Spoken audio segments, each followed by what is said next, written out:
un grupo de 10.000, 15.000 hombres armados no pueden contra 30 millones. Ella es Magali Meda, mano derecha de María Corina. Su asesora más cercana, fue su jefa de campaña, la que organiza los equipos y diseña las estrategias. Es otra de las personas que estuvo más de un año refugiada en la Embajada de Argentina en Caracas hasta que fueron rescatados. Nos cuenta algunas anécdotas y habla sobre lo que viene. Espero que les guste. Hola Magali, ¿cómo estás? Qué bueno verte en libertad, ¿cómo te ha ido?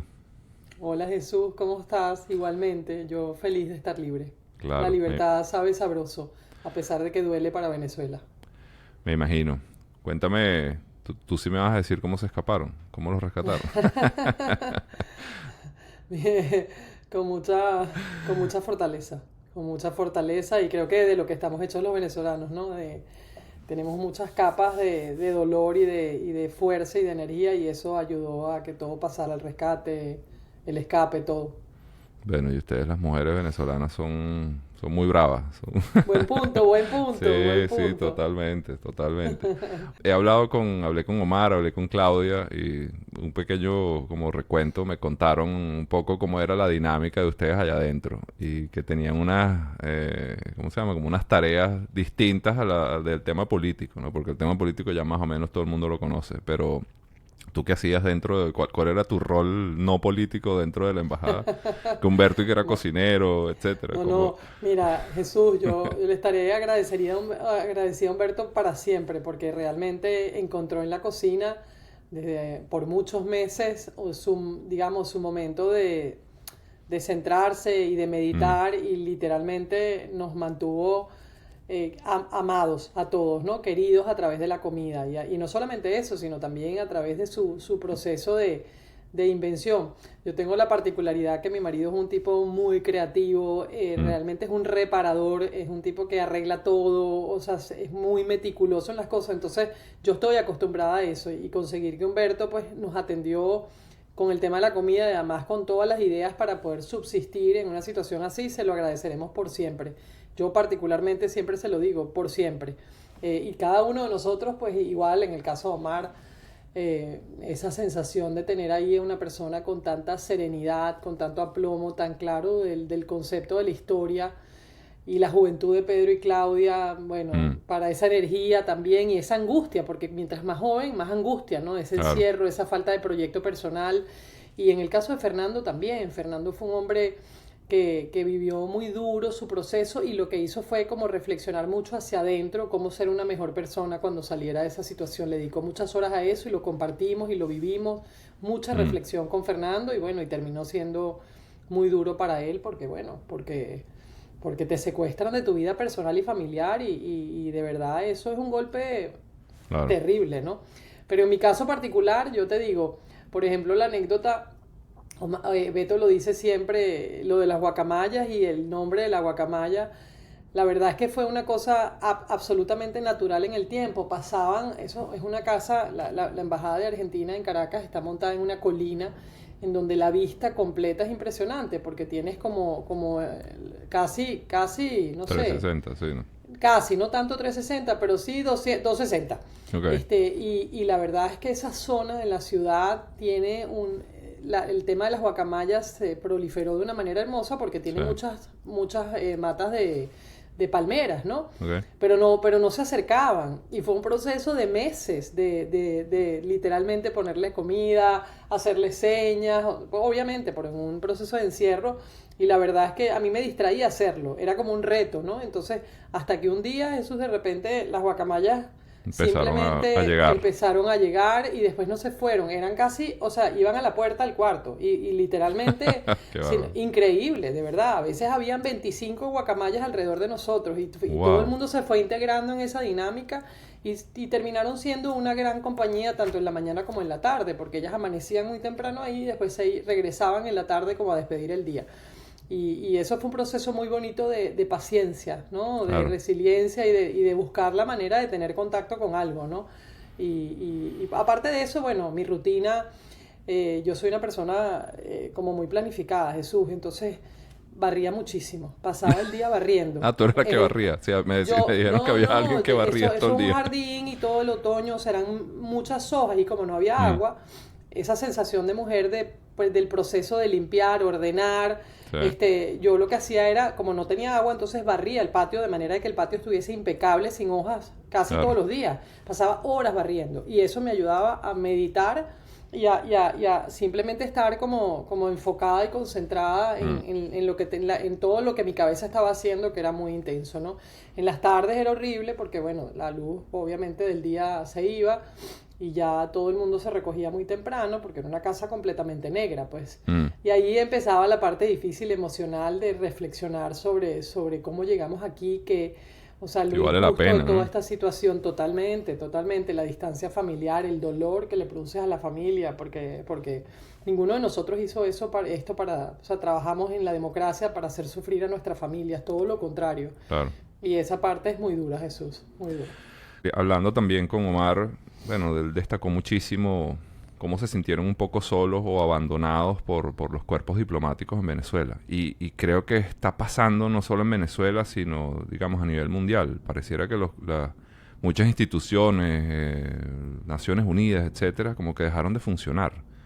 O sea, pareciera que se están haciendo la vista gorda No, con... yo lo que creo es que yo creo que hay que revisar todo, ¿sabes? ¿No? El ejemplo de lo que pasó con la embajada, y creo que Venezuela puede ser pionero en poner el caso venezolano como cuando los regímenes totalitarios que buscan modelos Mm, electorales para la permanencia en el poder, sí, disfrazando, digamos, procesos electorales de legitimidad, y eso lo empezó a hacer Chávez hace muchos años. sí, Eso lo empezó a hacer Chávez hace muchos años, entonces claro, nos agarraron como sobre la marcha y como lo empezaron a replicar a través de mucho dinero en los países vecinos, en Brasil, en Ecuador, en Argentina, eh, fue como petróleo, con petróleo en las pero islas, ¿no? totalmente, Sí. no, y las islas ni te digo. Entonces yo creo que la situación, nosotros tenemos una gran labor que hacer desde la experiencia en la embajada, porque no solamente porque al final no se trata del cuerpo diplomático, el cuerpo diplomático en el territorio es la representación de su nación, de su Sí. país.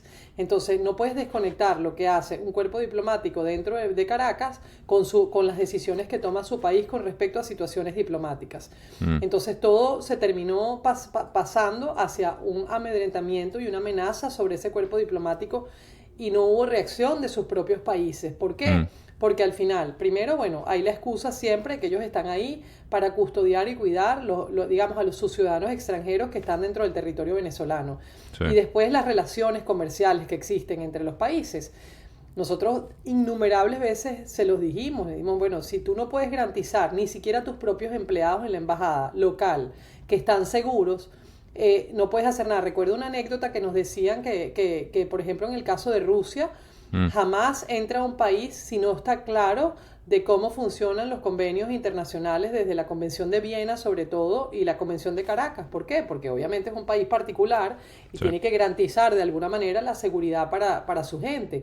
Y me parecía tan irónico tener a Rusia de vecino que nos veían, porque nos veíamos. Ellos tienen una terraza en donde hay una visual perfecta a la embajada y hay mucha gente. Esa sede de la embajada de Rusia es muy grande. Mm, Entonces ahí vive mucha gente, hay un colegio adentro, hay una cantidad de cosas.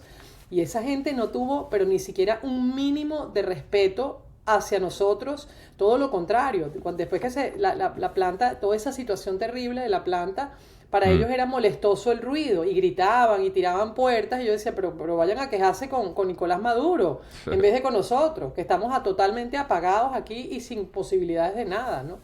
Entonces yo creo que, fíjate, para terminar el punto, yo sí creo que nosotros tenemos una gran tarea de hacer que se revisen los protocolos de todas esas convenciones porque realmente fueron absolutamente inoperantes, absolutamente Mm. nulas, y lo estamos viendo en el caso de las violaciones de derechos humanos también. No hay mecanismos, no hay mecanismos. Nosotros estábamos incluso buscando formas alternativas y creativas de cómo llevar nuestro caso para subir el nivel mucho más, porque nada de lo que habíamos hecho había funcionado.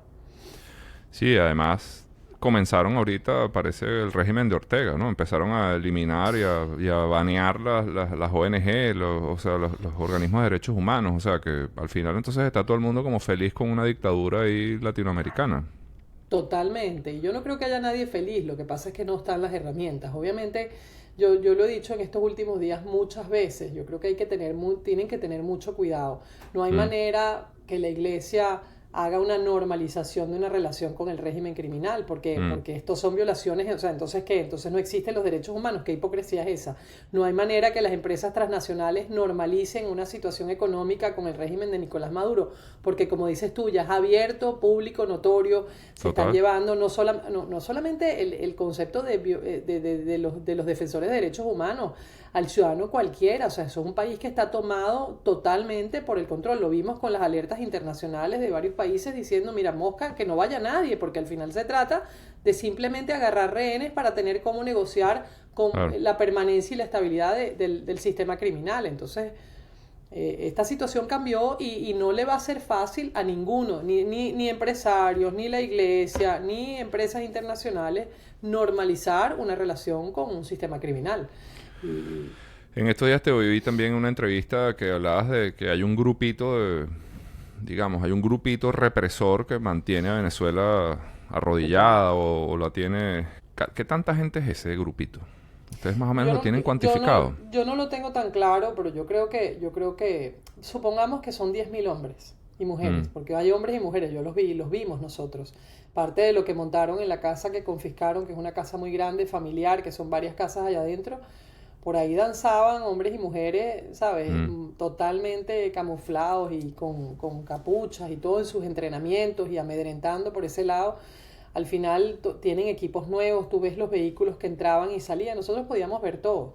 Claro. Y porque estábamos encerrados, si tuviéramos una vida normal tú medio ves la cosa, pero estábamos todo el día ahí. Por supuesto, cada vez que había un pequeño ruido se sentía y nosotros podíamos observar, ¿no? Igual como nos observaban ellos a nosotros, absolutamente. Yo sí creo que esto... Que ahí eso es un grupo de gente que es mínima en comparación al tamaño del país y sus ciudadanos dentro y afuera, pero definitivamente lo que han hecho es una gran campaña de terror sobre tienen que hacer su trabajo no importa qué, ¿no? Entonces yo creo que les han implantado en su cabeza como una sensación de que nosotros venimos, no sé, a cortar cabezas. Yo creo que a la muestra un botón, nosotros somos todos los que estamos involucrados con la libertad y la democracia, demócratas, no tenemos armas, somos ciudadanos, en mi caso particular. Además, esto para mí es una causa de vida en el sentido de que no es ni siquiera político, es real, o sea, es de vida, es de la recuperación de una nación que al final es lo que nos permite a todos nosotros los venezolanos tener un sitio en donde volver, ¿no? Un sitio, un hogar donde estar, un recuerdo que vivir, una historia que contar.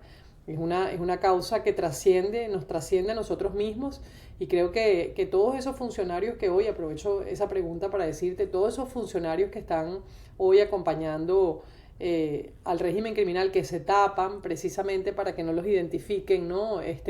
Tienen una familia y no pueden pensar que María Corina Machado, que todo el equipo estratégico, que todo el comando de campaña, que los aliados políticos de la unidad, que Edmundo González Urrutia representa un peligro para ellos. Yo creo que ya estamos en un punto en donde la lucha se trata descarnadamente de respetar la soberanía, o sea, respetar la soberanía. Edmundo González Urrutia quedó electo y ellos lo vieron, las Fuerzas Armadas lo vieron, los entes que usan dentro del el SEBIN, el DIGESIN, el GOES, todos esos entes saben lo que pasó y saben que les están mintiendo las cabezas de esos sistemas represores.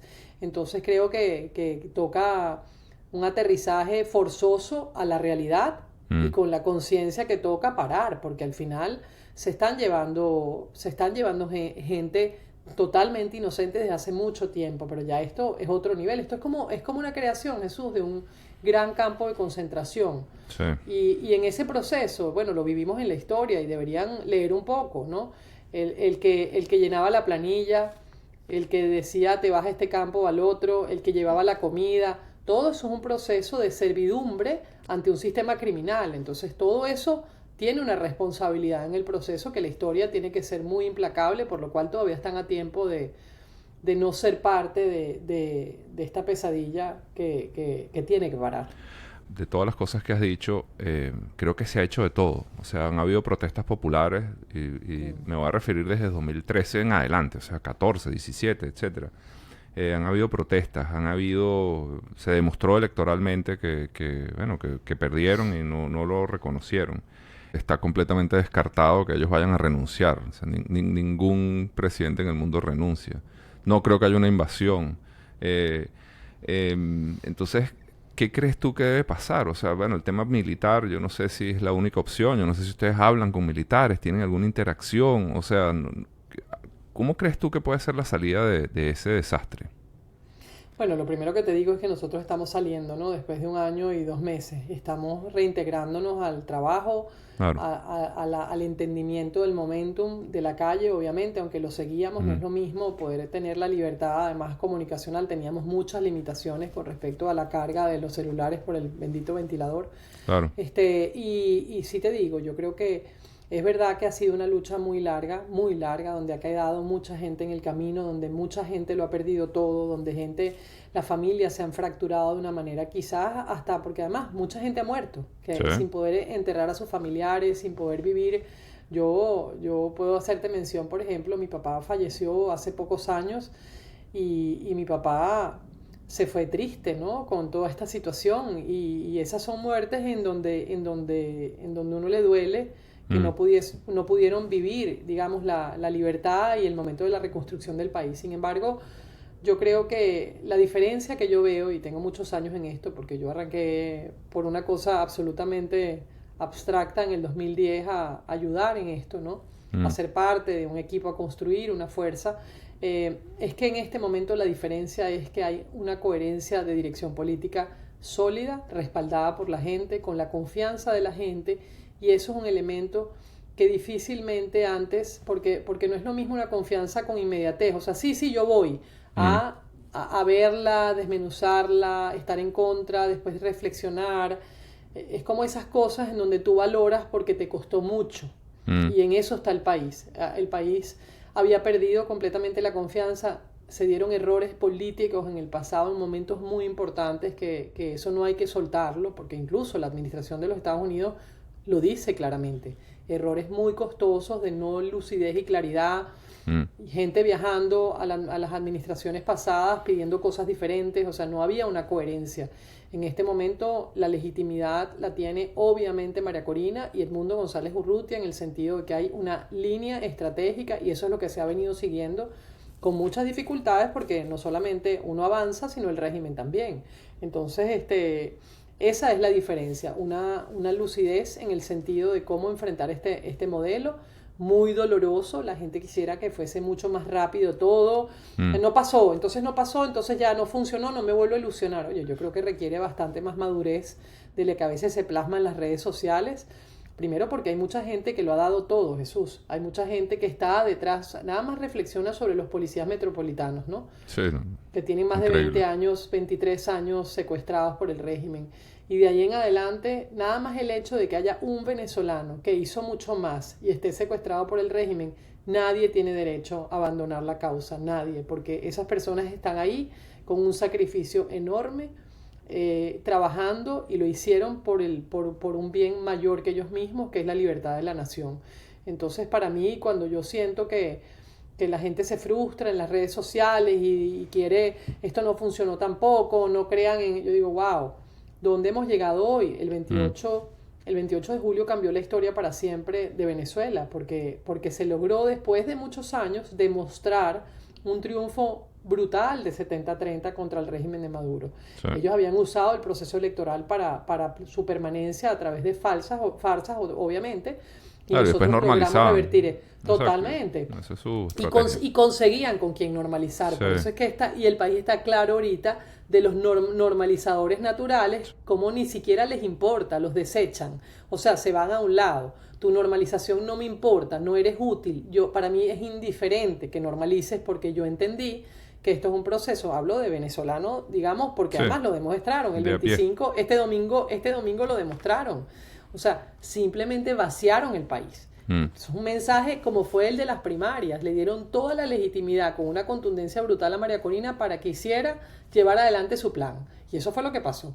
Y su plan incluso pasó por replegarse ella en el momento que la inhabilitan y saber avanzar en unidad con los demás factores políticos para lograr tener ahí una persona en la cual ella pudiese, digamos, entregar, transferir esa confianza que le estaba dando el país a través de toda la campaña. ¿Cómo está María Corina? ¿Cómo está ella de ánimo, etcétera?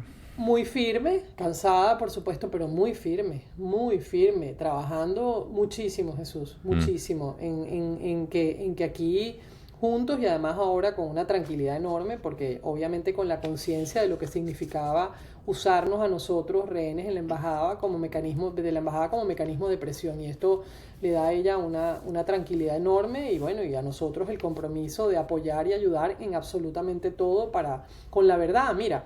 Jesús, para mí no hay otro motivo de estar aquí hablando porque yo insisto, este no es mi rol. sí. Yo soy una persona de producción, de ejecución, de coordinación. Me encanta armar equipos, me encanta trabajar con la gente, me encanta escuchar. Mi rol no es exponerme públicamente. Nunca lo ha sido y nunca me ha gustado.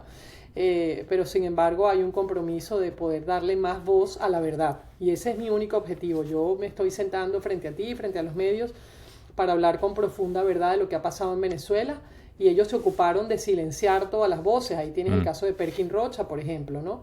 sí. Que era una persona pública con mucha fortaleza, con un conocimiento muy profundo del Estado de Derecho y lo tienen absolutamente silenciado y secuestrado porque precisamente saben lo que representaba tener esa voz con mucha firmeza, ¿no? Y así todos los demás líderes que están más de 900, ya vamos a llegar otra vez a 1000 líderes secuestrados en todas las cárceles del país. Claudia dijo que la reunión con Rubio fue muy buena. ¿Qué tan buena fue? ¿Qué les contó Rubio? ¿Qué les dijo Rubio? Porque además veo que en la administración también hubo una especie de Sí, forcejeo, ¿no? Unos que sí. querían negociar y otros y bueno, y la posición oficial de Rubio fue, no, mira, aquí, bueno, ha sido su posición constante a través de los años. Mira, yo te puedo decir que Rubio es un tipo encantador, es un hombre joven, Mm, está en mil cosas y lo ves. O sea, claro. su dinámica es audaz, rápida, la conversación fue muy honesta. Mira, esto pasó, gran triunfo tuvimos en esta situación de que tiene que ver con ustedes y eso tenemos que aprovecharlo. Está clarísimo de lo que está pasando en Venezuela, clarísimo de la situación en Venezuela, del régimen, Mm, clarísimo de los errores del pasado, precisamente reciente, muy claramente toda esta multiagenda de absoluta incoherencia sobre cuál era la ruta, valora mucho, muy claramente el rol de María Corina en este proceso mm, y entiende perfectamente lo que significa recortar todos los recursos para evitar que la represión siga aumentando la inversión comunicacional en una narrativa que es profundamente falsa se siga impartiendo por el mundo entero. Eso lo tiene muy claro, Jesús, muy claro. ¿Cómo ayuda la diáspora o cómo ayudan los venezolanos a los venezolanos que están allá adentro o los ayudan a ustedes? ¿Qué han Eh, pensado? O sea, ustedes entiendo que tienen unas redes abajo allá, unas redes sí, sociales muy buenas, digo, son redes sí, estratégicas de sí. calle, de base, etcétera, que obviamente cada vez son más secretas y creo que tienen que ser así. Pero ¿cómo ayuda el venezolano que está afuera? ¿Hay alguna manera de ayudarlos a ustedes? Mira, yo creo que, claro que sí, yo creo que parte fundamental de lo que nosotros estamos haciendo y tenemos que hacer es la organización. Y eso Mm, es lo que tiene obsesionado al régimen, que simplemente los seres humanos se comuniquen entre ellos, ¿no? Para obviamente organizarse. Y eso es inevitable, eso no lo va a poder detener el régimen, porque al final del día tú no puedes, o sea, un grupo de 10.000, 15.000 hombres armados no pueden contra 30 millones, porque para mí son todos, no es los de adentro y los de afuera. mm, Si algo cambió en la humanidad fue la construcción del sistema de comunicaciones a través de las redes y la comunicación directa que se han establecido mecanismos y la pandemia nos ayudó para eso, para mm, simplemente articular en tiempo real. Y eso tiene riesgos, por supuesto, porque en el momento que le quitan el teléfono a alguien que está trabajando en cualquier cosa de organización, como el caso de Catalina Ramos, que eran talleres de formación ciudadana, mm, qué cosa más inocua que eso, simplemente la usan para acusar y buscar a todas esas personas porque son parte de esa red. Nosotros le hemos puesto al país al servicio de una organización llamada VEN, que es Venezuela, es decir, yo soy una apasionada de las marcas, Jesús, y para mí ese mm, es mi verdadero trabajo. Yo sueño con llevar la marca país por el mundo y VEN es el comienzo de eso. Ya yo y todo el equipo estamos visualizando el renacer de Venezuela en torno a VEN, que es la abreviatura de Venezuela, y todo lo que eso significa para organizarnos para la liberación y la reconstrucción de Venezuela. Entonces sí, se están haciendo redes de trabajo a nivel organizativo de manera de estar listos para todo, de manera de inclusive para celebrar la libertad. Hasta para eso necesitas organizarte. Ojalá. Para celebrar la libertad. Y más allá de eso es también la organización de dónde está cada uno, qué aporta cada uno, qué requiere cada comunidad, cada aspecto social, educativo, institucional, obviamente energético. Todas las áreas como están en proceso de enlazarse de manera de estar listos para los primeros 100 días, los 300 días, el primer año. En eso estamos trabajando, Jesús. Bueno, qué chévere. Muchísimas gracias. ¿Algo más que quieras decir a la audiencia de La Patilla? Todo lo contrario, agradecer a La Patilla. Ha sido un compañero de viaje en este proceso complejo que vivimos los asilados y las guacamayas en la ciudad de Caracas, en la Embajada Argentina.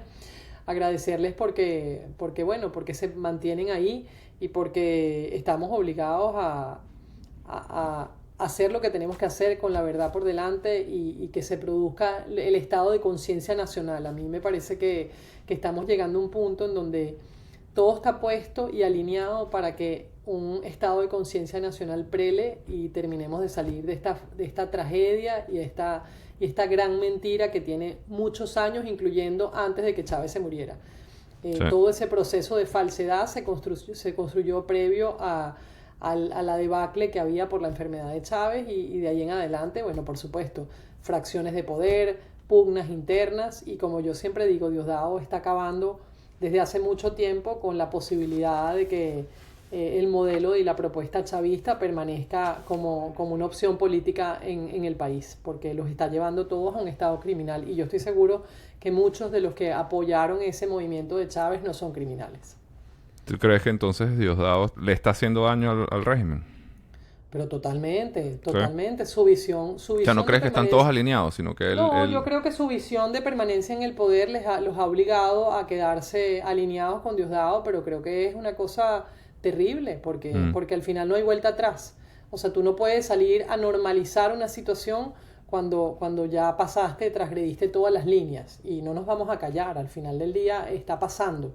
Están transgrediendo una y otra vez todas las líneas y la embajada no es otra sino una muestra absolutamente visible de cómo es posible violar completamente todos los acuerdos, porque al final la Convención de Viena y la Convención de Caracas eran útiles para todo el mundo. Bueno, no lo fueron para nosotros y no lo serán para nadie. Sí. Para nadie. Dejaron de ser. Así bueno, es. Gracias otra vez. Gracias a ti, Jesús, espero que y a tu sigan audiencia. trabajando y que siga todo muy bien. Gracias Saludos. a ti. Un abrazo. Chao.